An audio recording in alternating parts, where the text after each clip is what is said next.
Hello and welcome to the Steps Collective. Thank you all for joining us for today's monthly session. And the word of this session is relationality, which we will get onto more about shortly. The basic outline is that myself and Lizzie will host. We'll do a little bit of an introduction and where this word came from, and then we'll drop into four small groups just to work on something and then come back and discuss.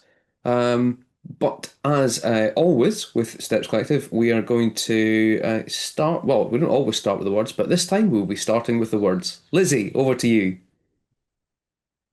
Oh, um, wonderful. Well, it's so nice to see you all, and Rosie's just joined, and I really missed Rosie, and I'm so grateful that everyone's up for doing it at this time that I can join from New Zealand. So thank you for the unusual start time.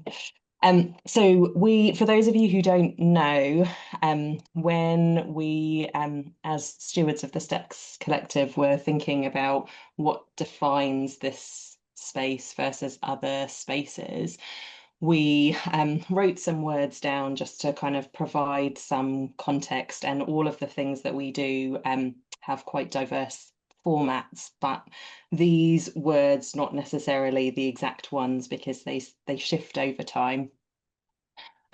But these are kind of grounding us. They kind of represent our intention and what we hope that you will experience during the session. So show the easy place to start, which is our acronym for STEPS.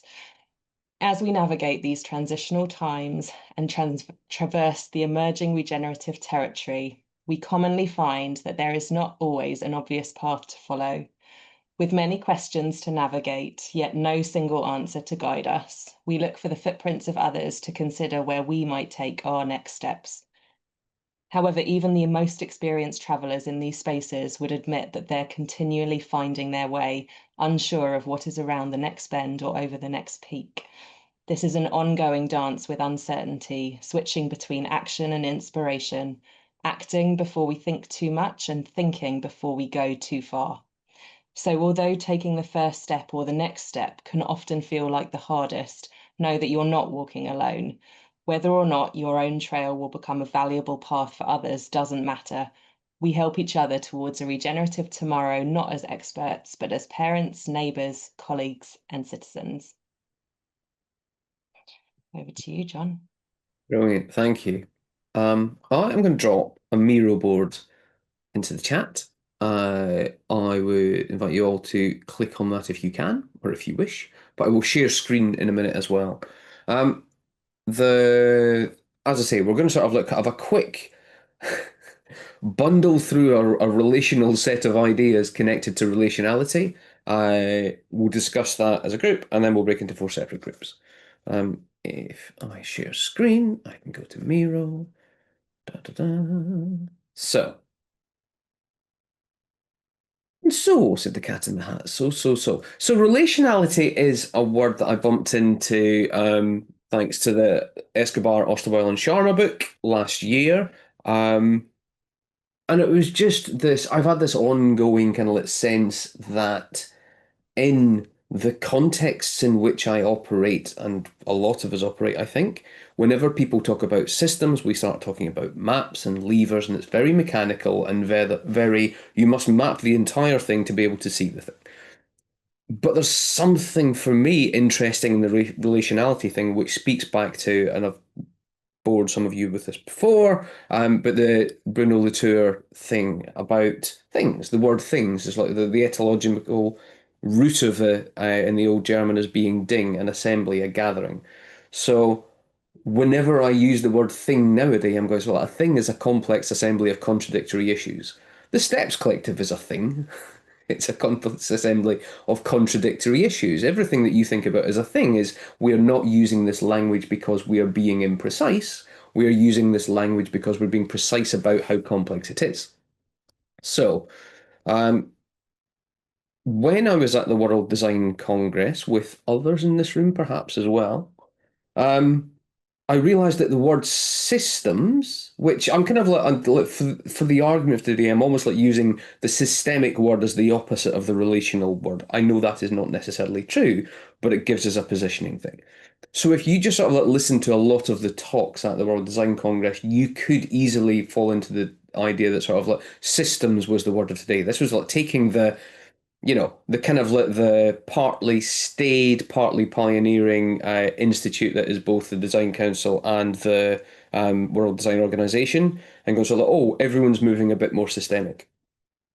Systems is a big thing. Everyone keeps talking about systems, but really underpinning it, I started spotting that.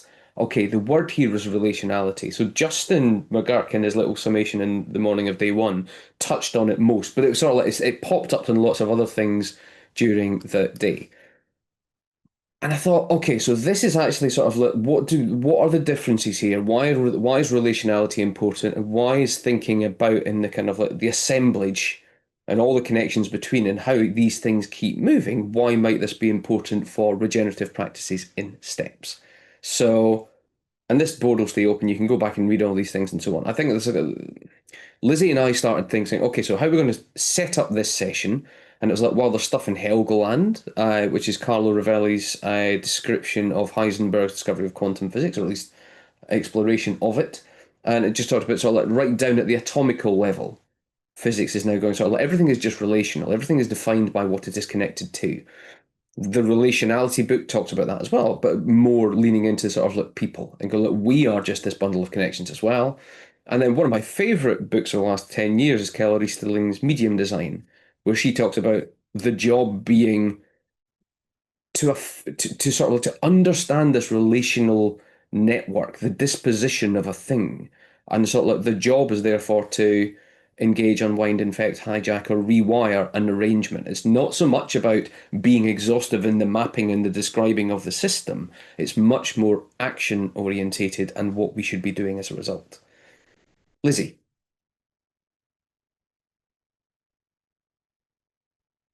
Sorry, I lost my mouse. So as some of you know, especially in these sessions, in my regenerative practice journey, have kind of fallen more and more into sort of poetry, um, as as a really powerful medium that also sort of sits outside, definitely in kind of a professional context, like the normal way of using language. And when we were talking about this session, I was reminded of this poem, which is featured in an essay that I know Rosie knows, and I feel like I might have shared in sessions before, but the little book, A Delicate Activism. And so, shall I read it, or you can read it? I don't need to read. Um, I should read it. I should read it. Okay, I will read it and then I will tell you kind of the reason why I put it in here. So it's called In Broken Images by Robert Graves. He is quick, thinking in clear images. I am slow, thinking in broken images. He becomes dull, trusting to his clear images. I become sharp, mistrusting my broken images. Trusting his images, he assumes their relevance. Mistrusting my images, I question their relevance. Assuming their relevance, he assumes the fact. Questioning their relevance, I question the fact. When the fact fails him, he questions his senses. When the fact fails me, I approve my senses. He continues quick and dull in his clear images. I continue slow and sharp in my broken images. He in a new confusion of his understanding, I in a new understanding of my confusion. And I guess the reason that I wanted to put it in is I think that historically there has been such a focus in a design process on the thing that is being designed, and a real discomfort with the interactions and kind of the chaos and the messiness and the not knowingness of the journey to get there. And I am increasingly interested in challenging the way that those things have previously been valued, that all of the value being placed on what the solution or the output is at the end, as opposed to valuing and the most important part being that process of coming to understanding through relationships with people and ideas and other things. Awesome, thank you. So as we were bundling towards this Friday morning, I also went on Wednesday evening to Arup. So the launch of Michael Palwin's third edition of Biomimicry in Architecture, where Federico was as well. And there was something, and I've linked to a blog post that I wrote about it there. There was something in there about the sort of, like, again, the systems word kept coming up, and it was interesting in the context of Arup, it being systems, levers, and it's kind of like, again, going, sure, reference the Donella Meadows thing, but actually, maybe the more useful part of the Donella Meadows thing is sort of like it's about dancing with systems. So if we just sort of like drop in, sort of like we must map out the thing in its entirety and find out exactly the repeatable lever to pull, we should be able to do that. And then when Lizzie and I were talking about that this morning, it was kind of like she also referenced, which I hadn't even thought about, but the very notion of the kind of like the cards behind me and sort of like that working on continually moving, shifting relational pieces just as a practice. And Lizzie's added some more quotes in there. This is all there to say that sort of it could be a very deep and complex and introduction to the thing of relationality. But in keeping with Lizzie's kind of reading of those words there, this emerged. I don't even know how, but I just sort of like wrote down this, and I'll read it first, and then we'll discuss it. But it's sort of like, for me, it's a kind of going like, this is almost a kind of like, how do I find the easy place to start with relationality? So, relationality, things that you see, things that you don't, things that'll move, things that just won't, things that loom large, things that seem small, things that won't change until change comes to call. So that feels like it's suddenly going, oh, okay, so give people a sense of how do you change the visibility? The things that people are seeing and not seeing and do see, but it's sort of like give them more context and go sort of like, have we thought about the connections between that and this? The movement is the momentum. So some things have no momentum at all and just stuck and seem fixed. And some things are moving all the time. The scale of things is really interesting. And scale, of course, becomes about perspective and how close or far away you are from a thing. But then that last part is maybe about the intent. And just going sort of like, this won't change until, and this goes back to some of the Easterling stuff. This won't change until someone decides to change it, until sort of like, or something decides to change it. It might not even be someone. Um, so that almost is a kind of like, of all the stuff that we had before, this feels to us as an initial offering something that gets across what we're pushing at with relationality. With that, I'm going to open up to reaction and conversation and raise hands or just speak.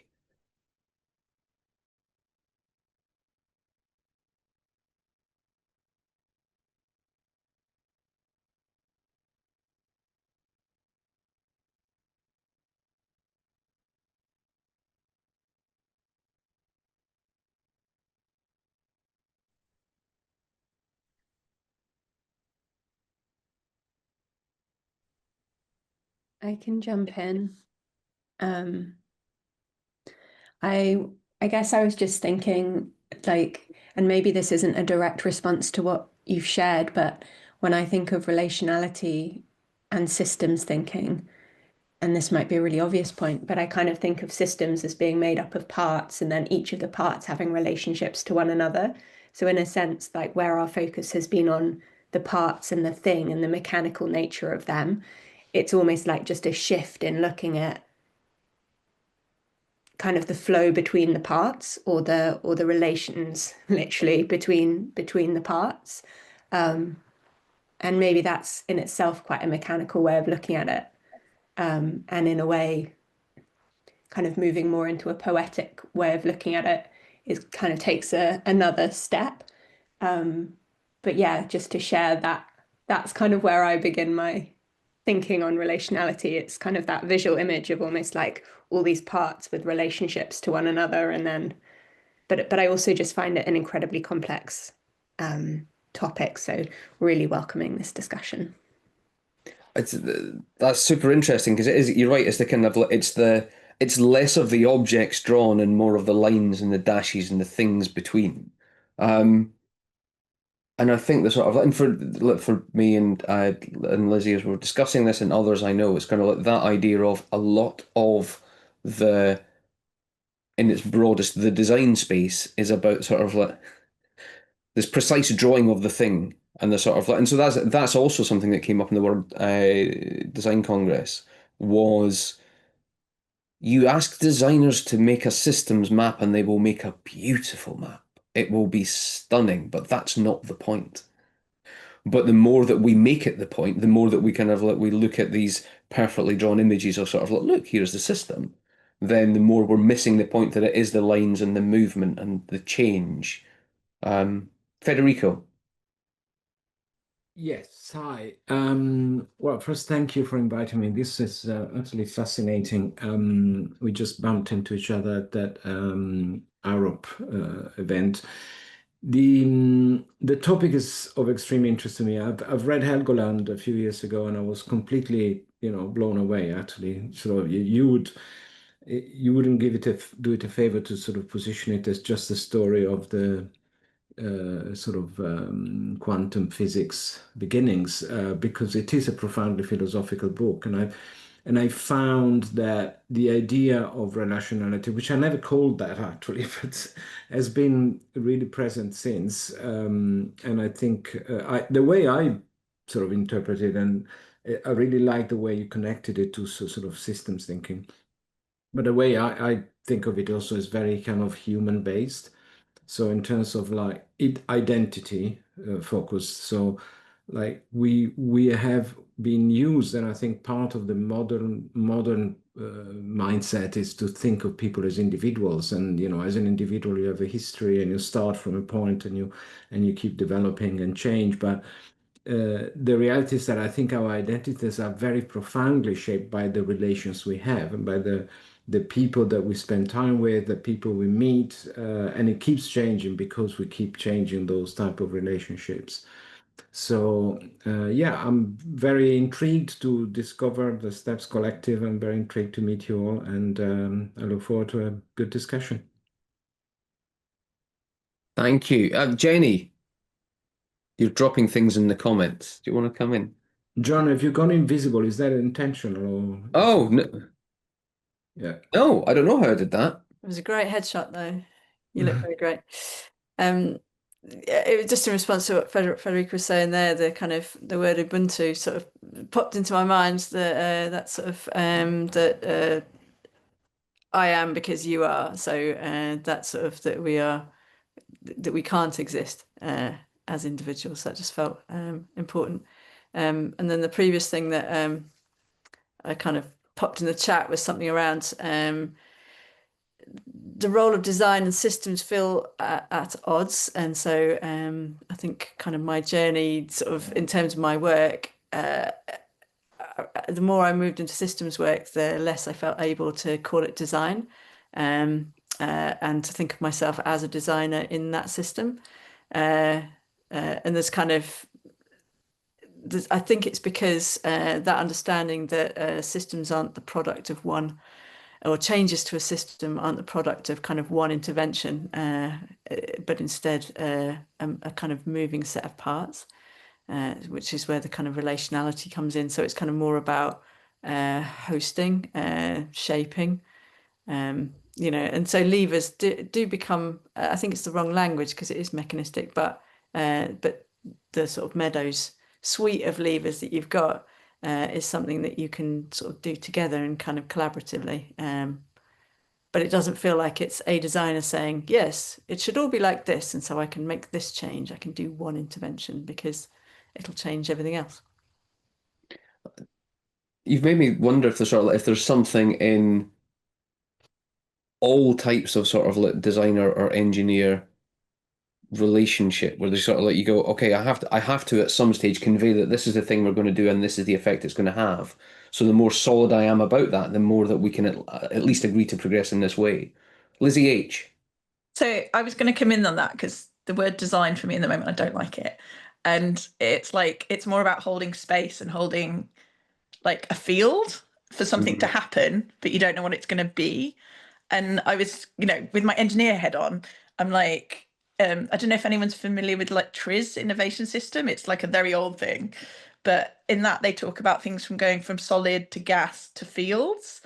Or like when I think of like graph databases where it's like vectors, it's like what I think people are sometimes here talking about is the vector. It's not the actual object. But then like when you move away from that, the fields, it's like, I think that's the space we're working in now as designers. And it's almost like we need, when I was in design research at Ford, I use the analogy of like being like priests. Like that sounds really like, but it's like we're holding the space for this sounds really cheesy, but like the customer or the potential. We've got to hold that because, people go off in their directions and it's like coming back to source. So even though we weren't telling them what to do, we would hold space for this, like all this research we'd done and be like, I don't know, it's me getting into my therapist head again, holding space. Well, this is super interesting because that holding space speaks to for me, I think the best, either the best session, but definitely the best panel was and it was titled sort of like creating, what was it? Something, it was about community, but sort of like how do you create community leadership or leaders or something like that. But actually all of the panelists, and I'll link to the kind of session if I can, after this, essentially they were all talking about making space. They're going sort of it's not about instilling community leadership in a person. It is about making space deliberately in different ways for community to live, and then leadership will emerge. But our job is making that space. It's the sort of it's not about sort of like we've selected this person and we're bestowing powers on this one node. It's like kind of just stretching out and going in this space, relationality will take. Adam. It was just I don't know if it's exactly related to your comment there, just John, but this conversation and building off, I think what Federico is saying for a thing I was doing this week, dipping into the Joe Henrich book, Weird, and he was dismantling the idea of like the heroic individual inventor, and giving all the backstory to how these great inventions, which tend to be attached to one singular man, never were exactly that, and they were all these messy journeys that Lizzie you were talking about, and he had his lovely line. I don't know if it's exactly this, but it's what I remember. And he sort of said, well, if we understand all that, what would you actually design as a process or a way or a space to get to kind of good innovations and things? And he said it would be ultimately increase the flow of ideas between diverse minds. And it was just such a relational idea, I think. It was, and I'm not entirely sure he said minds actually, because he again goes beyond like thinking it's all up here, and it's actually much more the connection and networks between things and people, and actually he also talks about luck quite a lot, interestingly. It's just that was it really, just an observation of relational thinking. Again, just you position this as against mechanistic ways of thinking, which is totally true. I think it's also very much against the sovereign self. That's part of why I came actually. It's like that's my sort of drum I keep trying to beat. And I love that point about luck, because it's a sort of and back to the point from Lizzie H, but making space. You can sort of you don't know what will happen, and there's in the chat, like if you've not read Emergent Strategy, by Adrienne Marie Brown, then please do. But the sort of that you only get those lucks, those happenstance things which emerge from creating the space and letting relationality do its work. If you are overly mechanistic, then you don't get that leap. You don't get the sort of things you stumble across as much. Federico. Yes, no, I just riffing on something Adam brought up just now in terms of like this idea of the lone inventor, which is never really true. And it connects to me with a powerful idea, I think, I heard from Brian Eno, which is this idea of the seniors. You might have heard about it. So it's like this fact that we are kind of conditioned to think in terms of genius, in terms of like individuals that make incredible advances in human endeavors. And in reality, every time you look at that, whether it's in art or science or other fields, the product, the end result is always coming from a scene, from a group of people that collectively work to produce that type of breakthrough, which then we simplify by attributing to a single person. And this is true in the case of, anyone from Picasso to Einstein to many other geniuses in our canon. So You just made me think, and I'll try and find it. But there's something in How Music Works by David Byrne which speaks to that as well, of the sort of like basically how to make a scene, and it's like 10 principles based on basically CGBBs in New York in the kind of like 70s and 80s, about sort of like how do you just bring those people? What are the kind of like very basic principles to have some of that genius thing coming? Chris. Hello. I was writing things in the chat, which is not normally my way, but felt like today was the day. Yeah, in Brian's word, Senius is really having a second moment at the moment. It feels like, so he said it in the 90s, but I'm not sure if he's saying it more, if it's just got its time at the moment as a sort of collective idea. But I'm just hearing it quite often. But the other thing was just a thing that I felt was quite useful was, I think, Lizzie H. I don't know if you said, did you say making space or did you say holding space? And you did, obviously, with the proviso of saying you had your therapist hat on when you said that. But actually, bit of both. But it's an interesting thing. It's like, for me, and by the way, John, I really appreciated the provocation at the beginning about the word thing, because I was called out recently on using the words interesting and thing far too often. I'm just becoming so incredibly self-conscious about it now. But now I feel I can use thing with justification. I just need to vary my interestings. Actually, there's something really interesting about to hold the space, not make it, because it's not taking charge of it and control of it. It's just stepping back and allowing whatever happens. It's a bit like I'm not a fan of the term in the architecture world I come from. I'm not a fan of the word placemaking. I tend to use the word placecraft, because part of the craft might not be making, it might just be shaping or changing or something like that. But I'm interested to hear how everyone is talking about design, and a word I identified with for so long, and I probably still do. I'm not quite ready to give it up yet, or designer as a label. I think having just tried to put down architect, but I've lost my train of thought. But anyway, you're taking a whole load of my sacred cows and canards and tearing them apart today, and I quite like it. That's what we're here for. I've just dropped the David Byrne thing in the chat. Isabel, you were saying something in the chat as well. Yeah, just I guess to get the thought out before I forget it.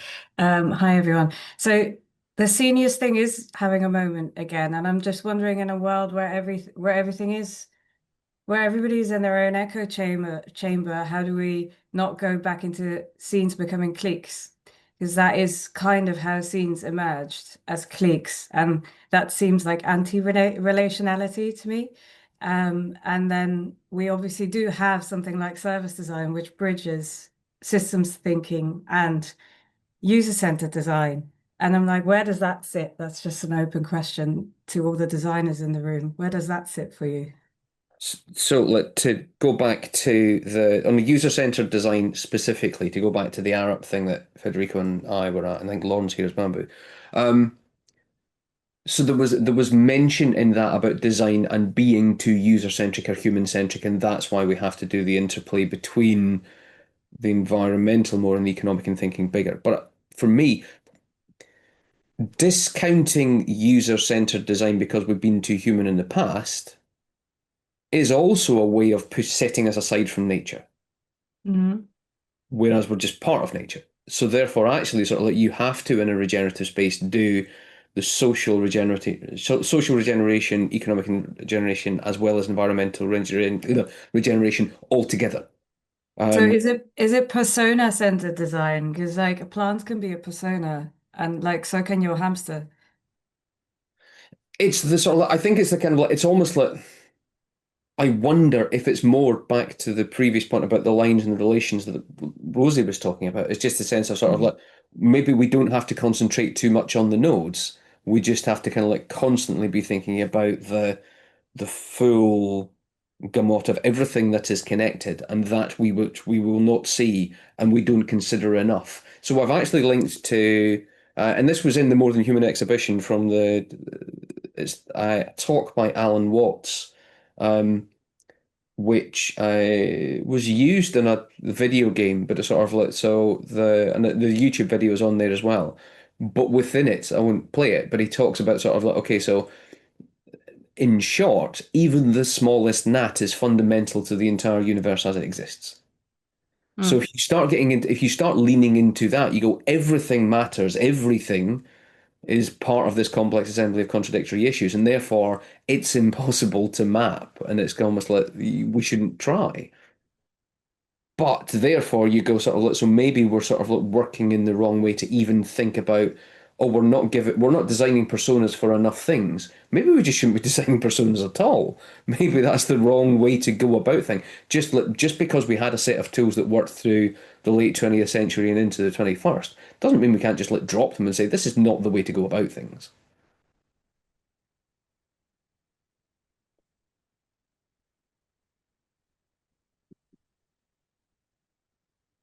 God, that's silent, isn't it? Lizzie. There's Something there's a good segue to Oh, explore our let question. Rosie come in first.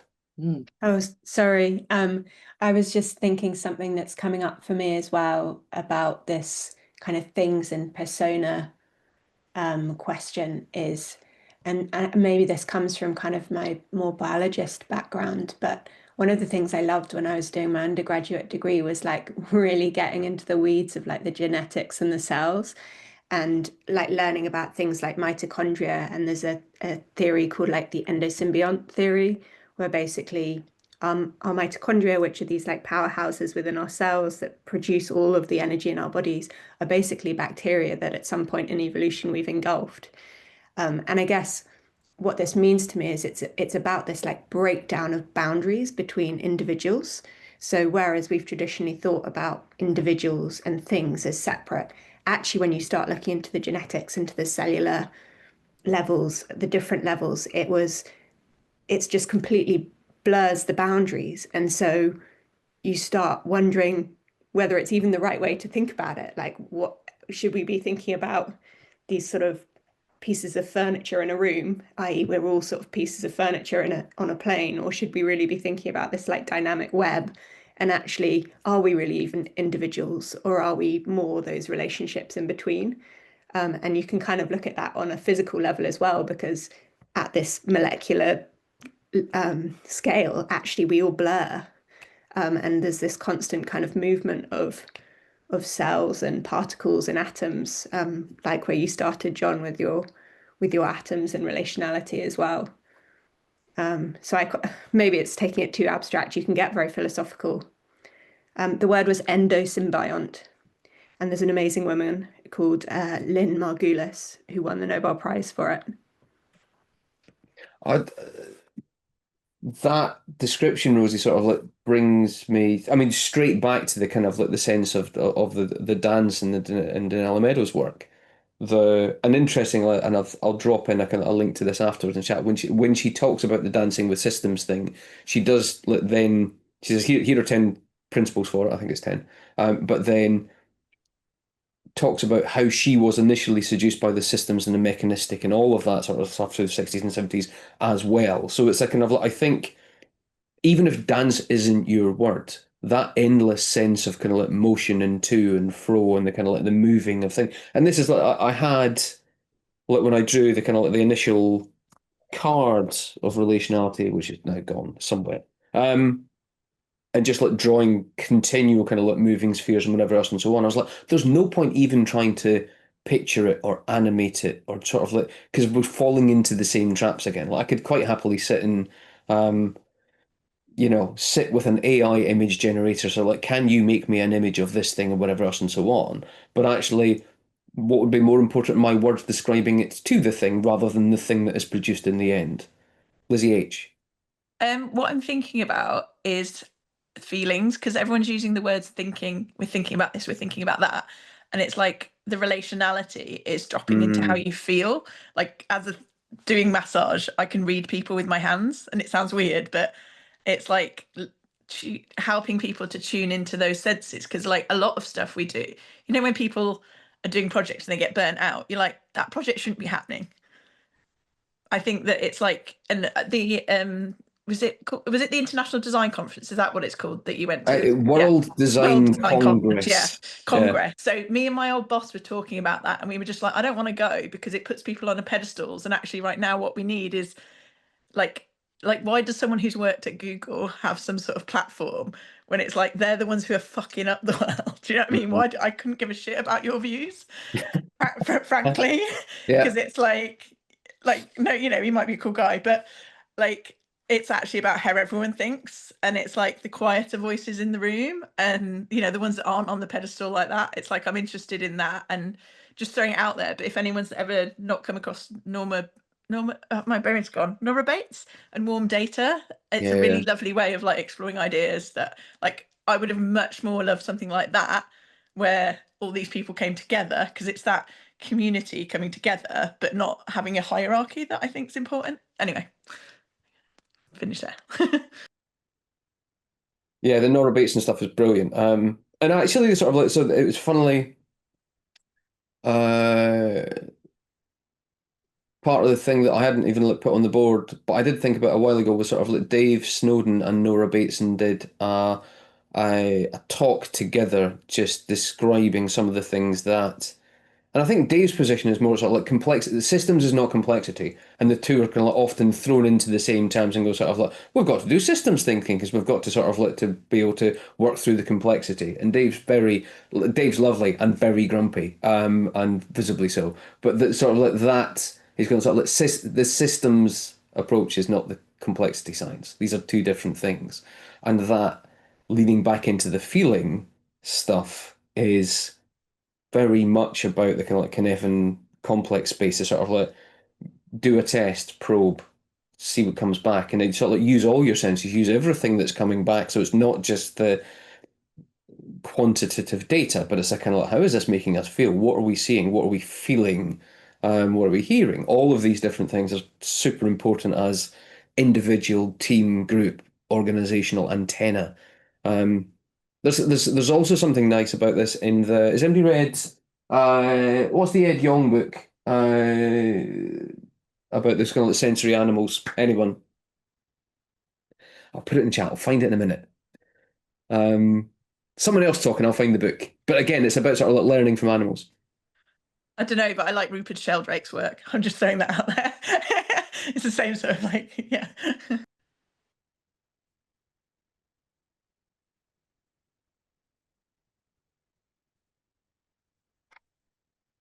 While my camera's gone off. While John's hunting for books, Lizzie, I really appreciate what you're saying. We are all talking about thinking. We are all currently a bunch of disembodied heads on a Zoom call, all facing in an utterly unnatural way. There's at least one other person and I who on this call, hidden away down the bottom of the camera, who we were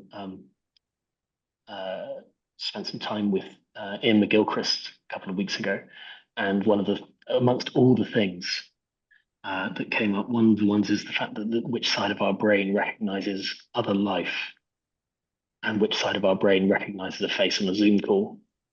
And that essentially, when we see each other on screen, we aren't reckoning our brain. A different side of our hemisphere of our brain is firing. Anyway, it's just that this is. I'm feeling wonderfully relational in this call, and yet also, if we were all sitting in a room, how would it be different? And I know we can't. And sorry to say that to Lizzie, who's on the other side of the world, which is great that you can join us. Federico. Yeah, sorry, I don't want to. I feel like some people haven't spoken yet, so I'll try to keep it as short as I can. But I was very intrigued by the challenge to seniors, saying, it's having a moment, but does it tend to bring up cliques? And I thought about this, and I think part of some of the stuff that I'm involved with is, it's possibly to address that, in the sense that I'm wondering whether the question is about, can scenes become inclusive? How do scenes become inclusive? How do you not make them exclusive? Because a clique is something which excludes other people. So, you need a scene in terms of, I think the idea of scene is it's about relations, and it's about, the fact that things do not come out necessarily individually. And then even just in this call, I feel like the level of discussion and stimulation and ideas is fantastic. It's nothing that we could probably achieve individually. We have a much stronger level of energy just by discussing together. So the question for me is inclusion as scale. So how might a scene scale as well? So it's a question of, do we need to find ways that maybe a scene can be a community, and then a community can connect to other communities, and then become a network, and sort of is that one question worth exploring? And then one little observation on the question of human-centered design. I think, yeah, I've heard that argument. I've been involved in discussions about that, and I think there is another thing which is having a moment, is this idea of more than human, right? So we're looking at the world not so much in terms of what humans need, but in terms of the system and everyone in the system, including plants, animals, and other things.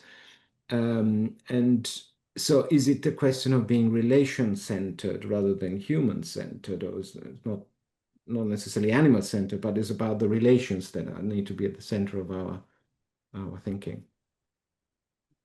Just throw it there. Isabel, are you about to talk?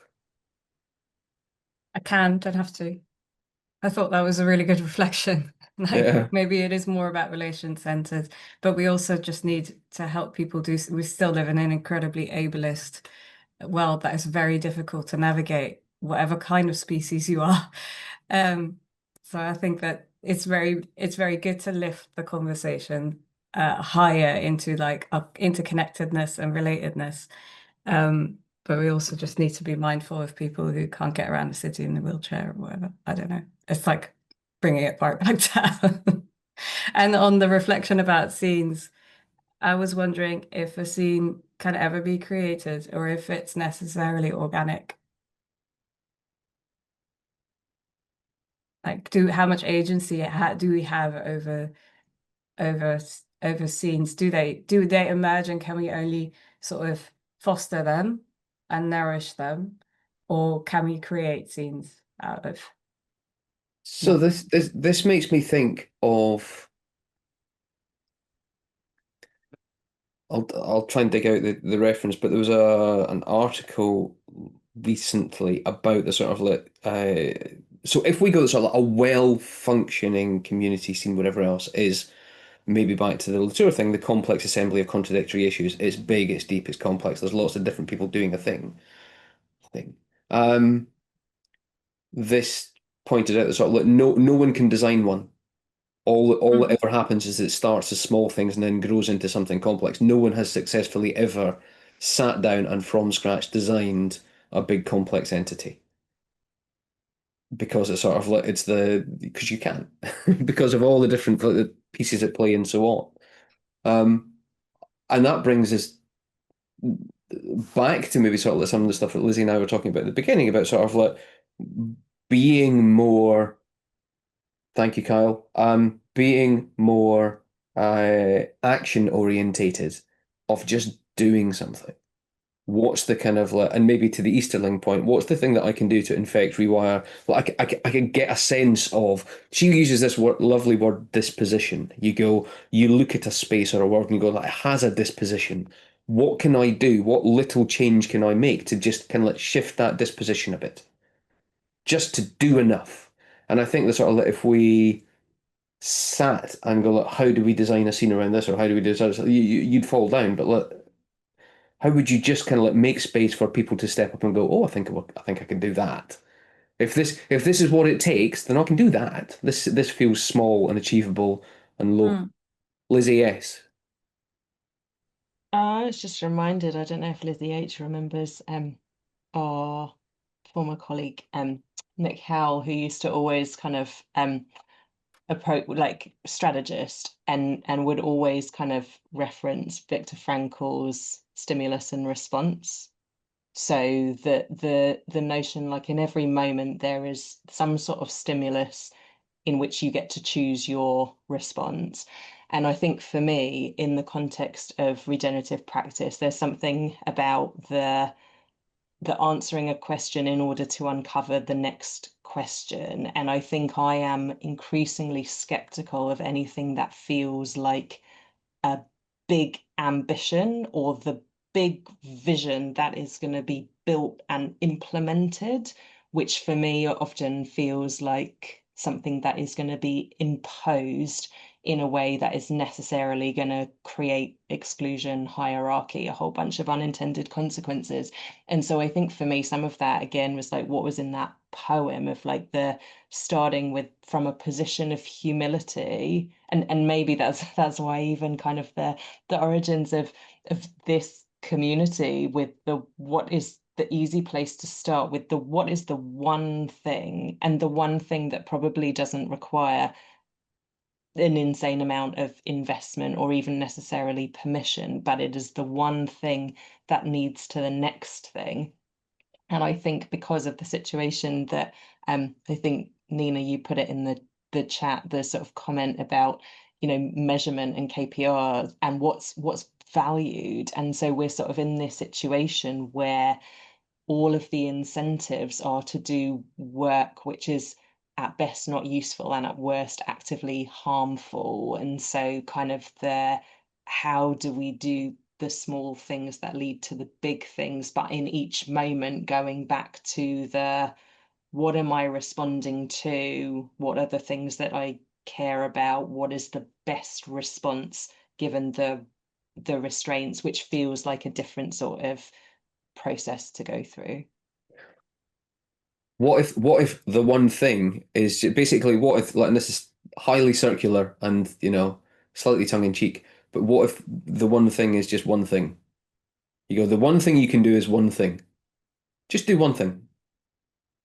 Because then everything will shift and move around and whatever else, etc. So there's no kind of like the one thing is just one thing. Because then you'll do that, and then you'll go on to the next. Oh, right, okay. So now we're at a sort of like the one thing is the next thing because we're in a different place, different time, different people. I quite liked Federico's thought that not everyone had spoken. So with 8 minutes left, I'd like to invite people who have not spoken but might wish to or can to speak.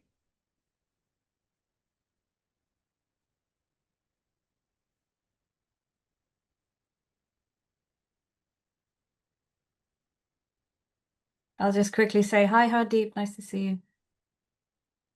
That's very nice. Hi, good to see you too. I can just say something too. I think someone made the point too, but relationality is, yes, connection between components or individuals or emotions, right? The holarchy. But I think we need, even at the individual level, you know, we want to feel good and complete and whole and connected, right? It's like the body does as well as a cell that's functioning as it should be, contributes best to the body as well. So I think it's paying attention to that level, as well as knowing that, yes, of course, we are more than the sum of our parts, but not to diminish the importance of the fundamental seed, which will ripple through the mixed analogies. So that's one thought I like to always keep with me as well. So that's my own role. So that analogy, you know, tend to the part of the garden you can reach, that's my own hand, but knowing I'm part of a garden where everyone else is gardening as well. That's lovely, thank you. Simone. Hi, sorry, I've been quite quiet. I'm actually walking my dog, but this has been a very informative conversation. I'm doing the Masters with Lizzie, and I'm also an interior designer looking at how to apply regenerative design principles to my industry and also to my practice. And so it's been really, really useful just thinking about what is the one next step that we should be taking, because I'm trying to kind of solve the industry problem as well as the kind of individual problem. And so looking at these things with two different scales has been very expansive and brilliant. So thank you very much. I could log off now, but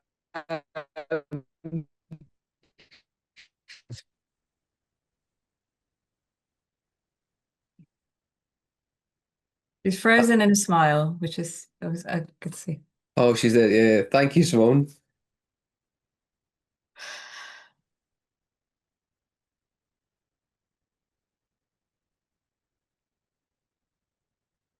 So, then to move towards the end of this session, we're going to keep the board open. We had sort of we were going to possibly, and I thought like maybe I should. We were going to break into 4 groups at some stage, but the kind of acting in a relational way, this felt like a much more valuable thing than sending people away into separate rooms. But what I will do is just sort of leave you with 4 provocations that Lizzie and I wondered was sort of it'd be interesting to have different views on, but just to take away with you before we do closing remarks. So one was kind of like we're going to have one group thinking about what does relationality mean to you in any kind of dimension at all. The second one is like, where do you see relationality in the world? And just thinking about either work or life or neighborhood, whatever it happens to be. Where do you see relationality being ignored or rejected? Where are people not on board with this or not aware? And how might you bring relationality into your practice? So these are sort of like 4 questions to ponder across the rest of the day. You all have a link to the board. If you want to drop things onto the board or move things around or just sort of like build out this relational thing together as we have been doing, please do. It is our board now. You all came. It is our thing. Do what you like. We will share it with the rest of the Steps Collective next week when we share the recording as well. Any final thoughts, Lizzie? Yes? Or we invite other thoughts from group? No, I mean maybe a one-word checkout from everyone in chat to kind of just where you are, what's landed, would be wonderful. And yeah, it would be really brilliant just to leave behind. I mean, not now at any point, but I think for us as stewards, if there's any leave behinds on the Miro board, that would be brilliant to kind of help inspire kind of next sessions, or even just for us to think about what comes, if anything needs to, out of these conversations. But thank you all for coming. So nice to see you all.